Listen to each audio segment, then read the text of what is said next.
Mardi 3 mai 2022.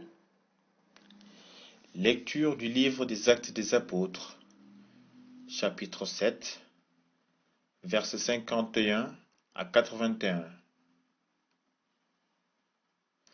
En ces jours-là, Étienne disait au peuple, aux anciens et aux scribes, vous qui avez la nuque raide, vous dont le cœur et les oreilles sont fermés à l'alliance, depuis toujours, vous résistez à l'Esprit Saint. Vous êtes bien comme vos pères. Y a-t-il un prophète que vos pères n'aient pas persécuté?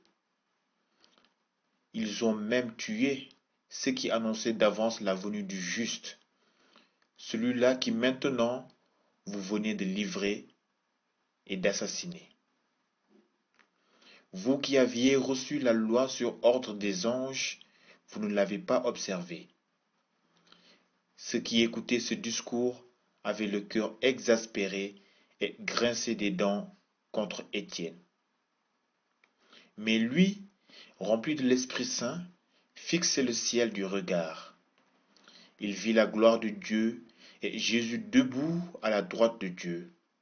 Il déclara, voici que je contemple les cieux ouverts et le Fils de l'homme debout à la droite de Dieu. Alors ils poussèrent de grands cris et se bouchèrent les oreilles. Tous ensemble, ils se précipitèrent sur lui, l'entraînèrent hors de la ville et se mirent à le lapider. Les témoins avaient déposé leurs vêtements aux pieds d'un jeune homme appelé Saul. Étienne, pendant que le lapidait, priait ainsi, Seigneur Jésus, reçois mon esprit. Puis se mettant à genoux, il s'écria d'une voix forte, Seigneur, ne leur compte pas ce péché. Et après cette parole, il s'endormit dans la mort. Quant à Saul, il approuvait ce meurtre. Parole du Seigneur. Nous rendons grâce à Dieu. Ce qui retient mon attention dans le texte d'aujourd'hui est cette ressemblance que l'on peut trouver entre le pardon de Jésus et celui d'Étienne face à leur bourreau, répondant ainsi à l'amour de l'ennemi, le fait de répondre au mal par le bien. Le Seigneur Jésus a remis son esprit entre les mains du Père, et Étienne a prié pour que le Seigneur Jésus reçoive son esprit. Et comme le Seigneur, il a prié pour le pardon de ses ennemis. Étienne manifeste en mourant la pureté de l'amour, cœur de l'enseignement de notre Seigneur Jésus. Porter le désir du pardon au milieu de cette extrême violence qu'il a subie nous montre qu'Étienne refuse de se laisser contaminer par cette violence et se laisser entraîner par elle, car c'est tellement facile de répondre au mal par le mal.